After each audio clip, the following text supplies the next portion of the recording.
आज जो हम टॉपिक कवर करने वाले हैं इसका नाम है कार्बोहाइड्रेट। कार्बोहाइड्रेट को इंशाल्लाह हम शुरू से लेके आखिर तक सारा का सारा जो है वो स्टडी करेंगे। इसके डिफरेंट स्ट्रक्चर्स, इसके डिफरेंट क्लासिफिकेशंस, ये तमाम की तमाम चीज़ें जो है मैं आपके साथ डिस्कस करूँगी, आपके साथ शेयर करूँगी। इसके मैं मुख्तलिफ पार्ट्स बनाऊँगी क्योंकि ये एक पार्ट में कंप्लीट होना नामुमकिन है। तो सबसे पहले आज हम इसकी ये जनरल सी इंफॉर्मेशंस देखते हैं कि ये जनरली कार्बोहाइड्रेट्स है क्या, इसके एग्जांपल्स क्या है और इसके हवाले से जो जनरल टॉक है वो क्या है। तो बिस्मिल्लाहिर्रहमानिर्रहीम शुरू करते हैं। Carbohydrates occur abundantly in living organisms. इसका मतलब क्या हुआ? ये कह रहे हैं कि जो कार्बोहाइड्रेट्स होते हैं ये लिविंग ऑर्गेनिज्म में वाफिर मकदार में मौजूद होते हैं, यानी कि ये अबंडेंटली बहुत ज़्यादा मकदार में हमारी बॉडी के अंदर प्रेजेंट होते हैं। They are found in all organisms and in almost all part of the cell. यहाँ पे ये कह रहे हैं कि जो कार्बोहाइड्रेट्स होते हैं ये तमाम के तमाम लिविंग ऑर्गेनिजम्स में पाए जाते हैं। हमें पता है डिफरेंट लिविंग ऑर्गेनिजम्स होते हैं, हम भी लिविंग ऑर्गेनिज्म है, ह्यूमंस आ जाएंगे इसमें, एनिमल्स आ जाएंगे, इनफैक्ट के प्लांट्स भी, क्योंकि लिविंग ऑर्गेनिज्म है उस प्लांट तक के अंदर क्या मौजूद होता है, कार्बोहाइड्रेट मौजूद होती है। यानी कि तमाम लिविंग फॉर्म्स के अंदर कार्बोहाइड्रेट जो है वो प्रेजेंट होती है। और ना सिर्फ लिविंग फॉर्म्स के अंदर बल्कि एक ऑर्गेनिज्म के अंदर जो छोटा सा सेल भी होता है ना, उस सेल के अंदर भी क्या मौजूद है, कार्बोहाइड्रेट मौजूद है। Cellulose of would, cotton and paper, starch present in cereals, root tubers, canned sugar and milk sugar are all example of the carbohydrate। अभी मैंने आपको बताया कि प्लांट्स के अंदर भी कार्बोहाइड्रेट पाई जाती है, तो कार्बोहाइड्रेट प्लांट्स के अंदर किस फॉर्म में पाई जाती है, सेलुलोज की फॉर्म में पाई जाती है। सेलुलोज प्रेजेंट होती है किसके अंदर, वुड के अंदर, कॉटन में, पेपर के अंदर, इन तमाम चीज़ों में क्या प्रेजेंट है, सेलुलोज, जो अल्टीमेटली क्या है, कार्बोहाइड्रेट है। उसके अलावा स्टार्च की यहाँ पे बात की गई है, स्टार्च भी क्या है, कार्बोहाइड्रेट है। स्टार्च जो कि प्रेजेंट होती है सीरियल्स में, रूट ट्यूबर्स में, शुगर कैन में, मिल्क शुगर में, ये तमाम की तमाम किसके एग्जांपल्स हैं, ये कार्बोहाइड्रेट्स की एग्जांपल हैं। Carbohydrate play both structural and the functional role. Carbohydrate जो है वो दोनों रोल प्ले करता है, स्ट्रक्चरल रोल भी प्ले करता है और फंक्शनल रोल भी प्ले करता है। स्ट्रक्चर और फंक्शनल दो अपोजिट चीज़ें हैं। स्ट्रक्चर का मतलब होता है कोई किसी चीज़ का एक मतलब कि एक पहचान, बुनियाद बनाना, ठीक हो गया, एक चीज़ को एक एक बेजान सी चीज़ को जान डालना, उसको स्ट्रक्चर प्रोवाइड करना, उसे स्टेबल करना। तो ये हमारी बॉडी को स्टेबलाइज करने में भी हेल्प आउट करता है क्या, कार्बोहाइड्रेट। और इसके डिफरेंट फंक्शंस भी होते हैं। मेन फंक्शन तो कार्बोहाइड्रेट का मैं आपको बताती चलूँ क्या है, एनर्जी। हमारी बॉडी को ये एनर्जी प्रोवाइड करता है। जो बेसिक सोर्स ऑफ एनर्जी है वो हमारा क्या है, कार्बोहाइड्रेट है। तो फंक्शनल तो रोल तो इसका और भी मज़ीद बहुत सारे, लेकिन मैं आपको बेसिक सा फंक्शन बता रही हूँ। वो क्या है कि सबसे जो मेन चीज़ है वो ये है कि ये हमें एनर्जी प्रोवाइड करता है। Simple carbohydrates are the main source of energy in cells. जो हमारे पास सिंपल कार्बोहाइड्रेट्स हैं, कार्बोहाइड्रेट की बहुत सारी वैरायटी है। ये छोटे से मॉलिक्यूल जो कि 3 कंपाउंड से मुश्तमिल है, उधर से शुरू होता है और उसके तकरीबन कोई 1000 तक मॉलिक्यूल जाते हैं। यानी कि ये बेसिक भी स्ट्रक्चर बनाता है और कम्प्लेक्स स्ट्रक्चर भी बनाता है। तो जो हमारे पास जो मेन सोर्स है एनर्जी का वो क्या होते हैं, वो सिंपल कार्बोहाइड्रेट्स होते हैं। सिंपल कार्बोहाइड्रेट मैं आपको बताती चलूँ कौन सा है, हमारे पास ग्लूकोज है। ग्लूकोज इसका फार्मूला हमारे पास C6H12O6, ठीक हो गया। ये सिंपल है, ये सिंपल हमारे पास कार्बोहाइड्रेट है जो कि मेन सोर्स होता है हमारी एनर्जी का। हम कोई भी बड़ी से बड़ी चीज़ भी ले रहे हैं, इनफैक्ट अगर हम सुक्रोज भी कंज्यूम कर रहे हैं जो कि प्रेजेंट होता है हमारे फ्रूट्स के अंदर, नेचुरल शुगर होती है ये, ठीक हो गया। अब अगर हमने ये सुक्रोज भी अगर हमने ली है ना, हमारी बॉडी ने कंज्यूम की है, तो ये सुक्रोज अल्टीमेटली हाइड्रोलाइसिस करेगी, यानी कि टूटेगी वाटर की मौजूदगी में और किस में कन्वर्ट हो जाएगी, फ्रुक्टोज प्लस ग्लूकोज में। अल्टीमेटली हमें क्या मिल रहा है, ये भी 6 कार्बन शुगर है, ये भी हमारे पास क्या है, 6 कार्बन शुगर है, बस इसका रिंग फॉर्म का जो स्ट्रक्चर है वो डिफरेंट है और इसका जो रिंग फॉर्म का जो स्ट्रक्चर है वो थोड़ा सा डिफरेंट है वो आगे हम डिटेल में स्टडी पढ़ेंगे। लेकिन अल्टीमेटली हमें क्या मिल रही है, ग्लूकोज ही मिल रही है। हम जितना मर्जी हम कम्प्लेक्स स्ट्रक्चर ले रहे हैं, हम खा रहे हैं, उसकी ब्रेक डाउन होगी तो अल्टीमेटली हमें ग्लूकोज ही मिलेगा। तो वो ग्लूकोज हमारे पास एक सिंपल सा क्या है, यहाँ पे लाइन हमारे पास दोबारा रिपीट करती हूँ मैं, सिंपल कार्बोहाइड्रेट्स है। सिंपल कार्बोहाइड्रेट में हमारे पास क्या है, ग्लूकोज है, जो कि क्या है, are the main source of energy और इन द सेल। ठीक हो गया। Some carbohydrates are the main constituent of the cell wall in the plants and the micro organisms.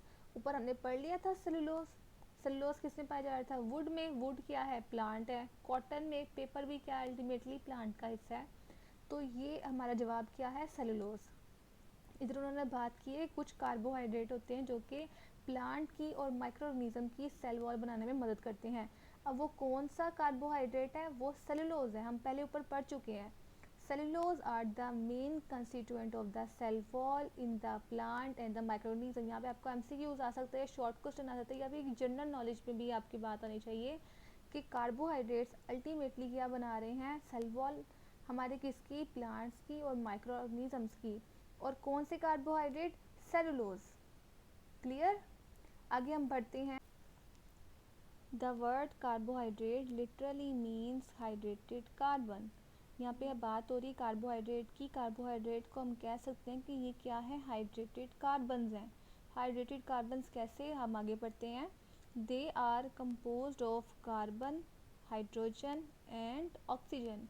ये किन तीन चीज़ों पर मुश्तमिल है, कार्बन पर, हाइड्रोजन पर और ऑक्सीजन पर। इसी वजह से इनको क्या बोला जाता है, हाइड्रेटेड कार्बन्स बोला जाता है। किनको, कार्बोहाइड्रेट्स को। ठीक हो गया। अब आगे इनका बताया गया कि रेशो ये कितनी कितनी अमाउंट में पाए जाते हैं। The ratio of hydrogen and oxygen is the same. ठीक हो गया। किस तरह से सेम होगी, एज इन वाटर। आ जाओ वापस इधर। इन्होंने बात क्या की है, जो हमारे पास हाइड्रोजन है और ऑक्सीजन है, इसका अमाउंट क्या होगा, वो सेम होगा। सेम किस में, जिस तरह के वाटर में होता है। तो वाटर क्या होता है हमारे पास, H2O होता है। तो यानी कि हाइड्रोजन हमारे पास 2 मॉलिक्यूल और आधा मॉलिक्यूल हमारे पास किसका होगा, ऑक्सीजन का होगा। ये हमारे पास वाटर का कंपोजिशन है। यही कंपोजिशन किस में होगा हमारे पास, कार्बोहाइड्रेट्स में होगा। ठीक हो गया। अब हमारे पास दो चीज़ें तो होगी, हाइड्रोजन भी हो गया, ऑक्सीजन भी हो गया। तीसरी हमारे पास क्या चीज़ मिसिंग है, कार्बन। कार्बन कितनी रेशो में प्रेजेंट होगा, ये आगे देखते हैं। आगे उन्होंने बात की है, the general formula is CxH2O where x is the whole number from 3 to many thousand, where y may be the same or the different whole number। वापस आ जाओ। अब उन्होंने बात की है जो कार्बन है हमने उसको रिप्रेजेंट किया है x से। ठीक हो गया। यहाँ पे वाटर तो हमारे पास, हाइड्रोजन और ऑक्सीजन तो हमें पता लग गया ये इतनी रेशो में प्रेजेंट होगा। हमारे पास कार्बन कितनी रेशो में प्रेजेंट होगा।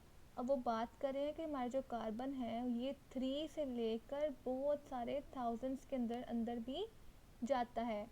तो ये इसका जनरल फार्मूला हमारे पास क्या है, CxH2O। ये हमारे पास वाटर के मॉलिक्यूल हैं। कितने वाटर के मॉलिक्यूल होंगे, अब उन्होंने बात किया जितने हमारे पास x होंगे ना उतने ही हमारे पास y होंगे। यहाँ पे एग्जांपल के तौर पर हम देखते हैं कि माइट भी हमारे पास एक कार्बन है जिसका नंबर है 6। ओके हो गया। उन्होंने क्या बात की थी, कार्बन का नंबर 3 से लेके बहुत सारे थाउजेंड्स में हो सकता है। तो हमने क्या हमने एग्जाम्पल के तौर पर क्या लिया है, कार्बन 6। x की जगह क्या हमने पुट किया है, 6। आगे हमारे पास क्या आता है, वाटर। जितने हमारे पास x होंगे हमारे पास उतने ही y होंगे। तो यानी यहाँ पे 6 है तो ये भी 6 होगा। अब हम इसको देखते हैं कि वेरीफाई करते हैं क्या ये फार्मूला दुरुस्त है। नीचे ही हमारे पास ग्लूकोज देखो लिखा आ गया है, 6 कार्बन, 2 को 6 से मल्टीप्लाई करेंगे तो हमारे पास 12 हाइड्रोजन और 6 ही हमारे पास ऑक्सीजन आ गए, जो किसका फार्मूला बनता है, ग्लूकोज का। यानी कि हमारे पास ये इक्वेशन जो है वो बिल्कुल राइट है। जनरल फार्मूला क्या है हमारे पास कार्बन का, CxH2O। जितने हमारे पास कार्बन के नंबर उतने ही हमारे पास वाटर के नंबर। वाटर क्या है हमारे पास, हाइड्रोजन है और ऑक्सीजन है। ठीक हो गया। यहाँ पे हमने फॉर एग्जांपल ये पुट की वैल्यू 6 कार्बन और साथ में 6 ही मॉलिक्यूल हमारे पास किसके, वाटर के। हमने इस फॉर्मूले को ओपन किया तो हमारे पास क्या बना, C6H12O6। तो ये हमारा फार्मूला क्या हो गया, दुरुस्त हो गया। ठीक हो गया। अब हम आगे बढ़ते हैं, देखते हैं और मज़ीद इसको। Chemically carbohydrates are defined as the polyhydroxy aldehyde और कीटोन और कम्प्लेक्स सब्सटेंसेस। ठीक हो गया। ये हमारे पास क्या है, डेफिनेशन है, यहाँ पे नोट डाउन कर लो, यहाँ पे हाईलाइट कर लो, या जो भी करना है आपने। कार्बोहाइड्रेट्स हमारे पास क्या होते हैं, हमारे पास होते हैं पॉलीहाइड्रोक्सी एल्डिहाइड्स और कीटोन्स होते हैं। ये हम एल्डिहाइड और कीटोन, ये हमारे पास स्ट्रक्चर्स होते हैं। ये हम आगे जाके डिस्कस करेंगे। जब हम क्लासिफिकेशन पढ़ेंगे ना, तो मैं आपको बताऊंगी कि ये एल्डिहाइड और ये हमारे पास कीटोन है। तो यहाँ पे वो क्या बता रहा है, हमारे पास कार्बोहाइड्रेट क्या है, पॉलीहाइड्रोक्सी, यानी कि बहुत सारी चेन होगी हमारे पास, किसकी, या तो एल्डिहाइड की होगी या तो फिर कीटोन की होगी। ठीक हो गया। Which on hydrolysis yield the polyhydroxy aldehyde और कीटोन सब यूनिट्स। ठीक हो गया। यहाँ पे कहने का मकसद इसका ये है, इधर आ जाओ वापस। इसके पास कहने का मकसद ये है कि हमारे पास जो कार्बोहाइड्रेट है ये हमारे पास क्या है, पॉलीहाइड्रोक्सी एल्डिहाइड या कीटोन है। ठीक हो गया। ये पॉलीहाइड्रोक्सी एल्डिहाइड है हमारे पास। ठीक हो गया। ये पॉलीहाइड्रोक्सी एल्डिहाइड, आगे उन्होंने बात क्या किया, जब हाइड्रोलिसिस होगी तो ये सिंपल एल्डिहाइड और कीटोन के ग्रुप्स में, सब ग्रुप्स में डिवाइड हो जाएगा। तो यहाँ पे ये हमारे पास क्या है, ये हमारे पास है कार्बोहाइड्रेट। कौन सा कार्बोहाइड्रेट है हमारे पास, पॉलीहाइड्रोक्सी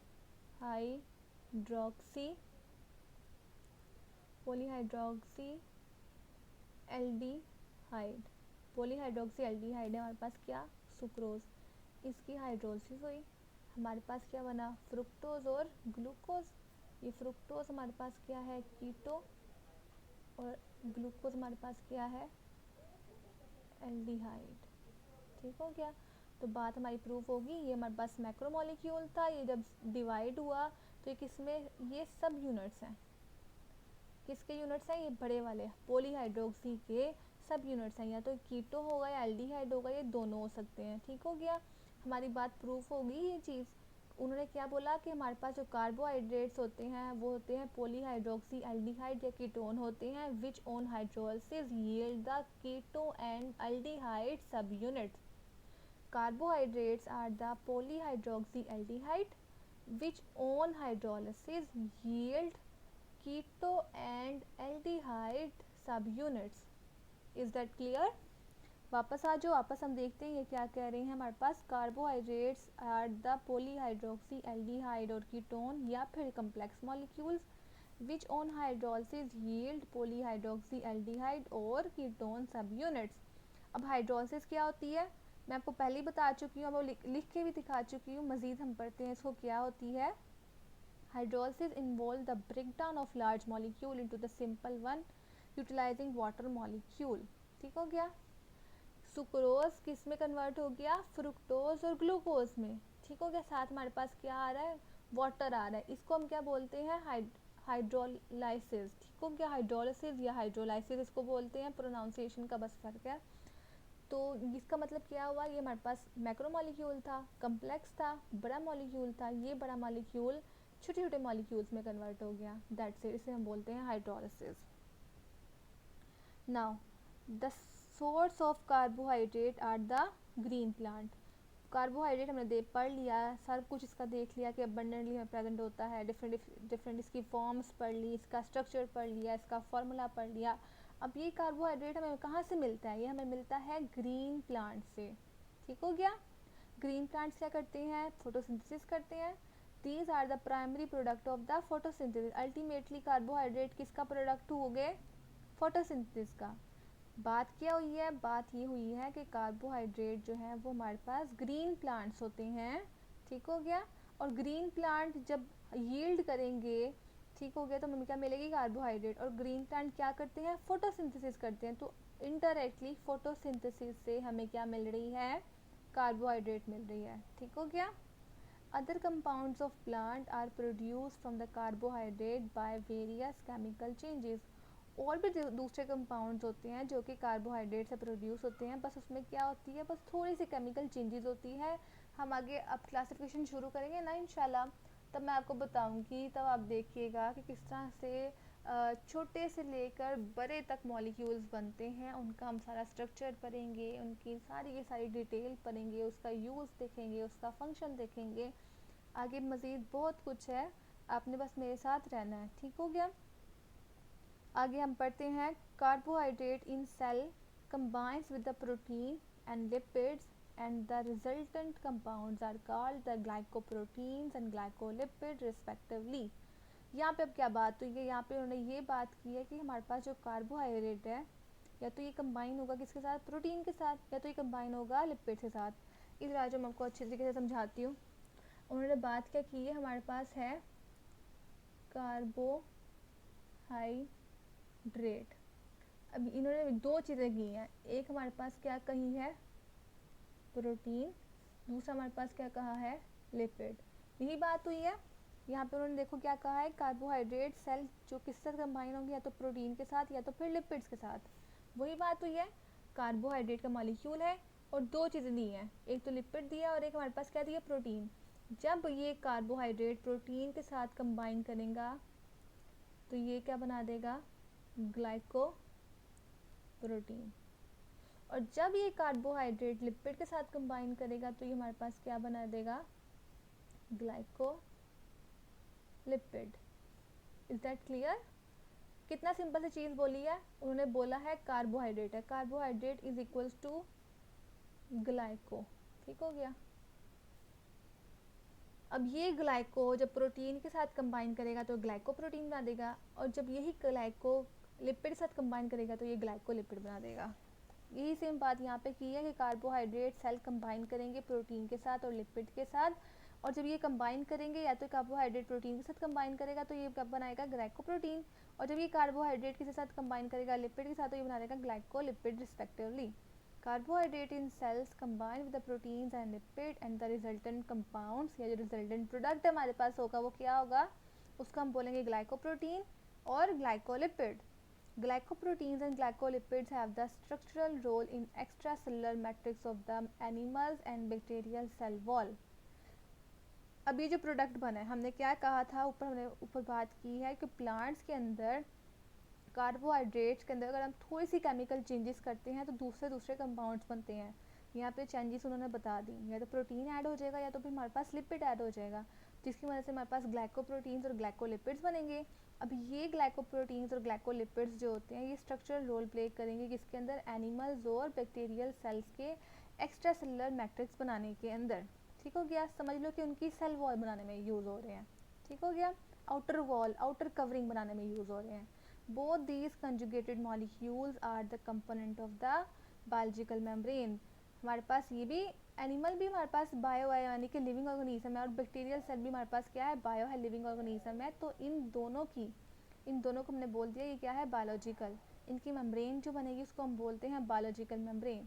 तो glycolipid and glycoprotein both these are compounds are component of the biological membrane. या तो बैक्टीरियल सेल जो है उसकी सेल वॉल, उनकी आउटर मेम्ब्रेन जो होगी किससे मिलकर बने होगी, ग्लाइकोप्रोटीन से या फिर ग्लाइकोलिपिड से। इस तरह एनिमल की भी ग्लाइकोलिपिड या ग्लाइकोप्रोटीन से मिलकर उसकी आउटर वॉल आउटर मेम्ब्रेन जो होगी वो बनेगी।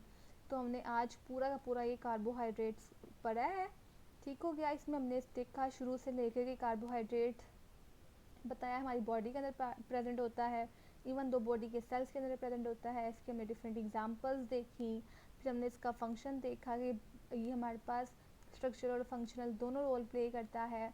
उसके बाद हमने देखा कि ये कार्बोहाइड्रेट्स जो होते हैं वो किस किस मॉलिक्यूल पर मुश्तमिल होते हैं, ये 3 मॉलिक्यूल पर मुश्तमिल है। फिर हमने इन 3 मॉलिक्यूल की रेशो देखी कि क्या क्या रेशो प्रेजेंट होती है कार्बोहाइड्रेट्स के अंदर। फिर हमने कार्बोहाइड्रेट की हमने डेफिनेशंस देखी, हाइड्रोलिसिस की डेफिनेशन देखी। फिर उसके बाद हमने देखा कि हमें कार्बोहाइड्रेट मिलती कहाँ से है। फिर आगे हमने देखा कि हम वेरियस थोड़ी सी चेंजेस कर देंगे कार्बोहाइड्रेट के अंदर तो हम डिफरेंट प्रोडक्ट्स बना सकते हैं। ये प्रोडक्ट्स हमने देख लिए, 2 प्रोडक्ट्स बनते हैं। फिर आगे इन 2 प्रोडक्ट्स का भी आगे स्ट्रक्चरल रोल होता है डिफरेंट ऑर्गेनिजम्स के अंदर। तो ये हमने आज जनरल टॉक की है अबाउट कार्बोहाइड्रेट्स, ठीक हो गया। आगे हम आगे जो टॉपिक होगा हमारा वो इंशाल्लाह हम शुरू करेंगे, जिसमें हमारे पास क्लासिफिकेशन आएगी कार्बोहाइड्रेट की। ये बहुत इंपॉर्टेंट टॉपिक है। इसमें हमारे पास मोनोसेक्राइड आएगा, ये देख रहे हैं, ये एल्डिहाइड फॉर्म, कीटो फॉर्म। हमने पीछे पढ़ी थी ना कि कार्बोहाइड्रेट तो हमारे पास एल्डिहाइड होता है, कीटोन होता है। हम ये सारा का सारा स्ट्रक्चर देखेंगे कि किस तरह से एल्डिहाइड बनता है, किस तरह से कीटोन बनता है। देन फिर हम आगे देखेंगे पेंटोज शुगर, ये हमारे पास क्या है, ये राइबोस है हमारे पास, ठीक है, 5 कार्बन में मुश्तमिल है। फिर ग्लूकोज का फार्मूला देखेंगे, इसका हम रिंग स्ट्रक्चर देखेंगे। देन हम देखेंगे ओलिगोसेकेराइड्स देखेंगे, फिर हमारे पास पॉलीसेकेराइड्स है, स्टार्च है, डिफरेंट सेलुलोज भी आएगा आगे, ग्लाइकोजन आएगा, सेलुलोज आएगा। ये तमाम का तमाम टॉपिक जो है वो हम इंशाल्लाह आगे आगे जो है वो कवर करेंगे। मैं अच्छी तरह से आपको समझाने की कोशिश करूँगी, छोटी छोटी डिटेल्स आपको प्रोवाइड करूँगी, ताकि आपको ये टॉपिक जो है वो अच्छे से कवर हो जाए और आपको बार बार इसकी प्रैक्टिस ना करना पड़े। इसका ईजी सा की बना के दूँगी कि आप इजीली इसको बजाय रट्टा लगाने के आप समझ के इस चीज़ को लिखो, समझ के इस चीज़ को पढ़ो, तो आपको बहुत मज़ा आने वाला आगे। ठीक हो गया? अगले पार्ट्स के लिए तैयार रहें।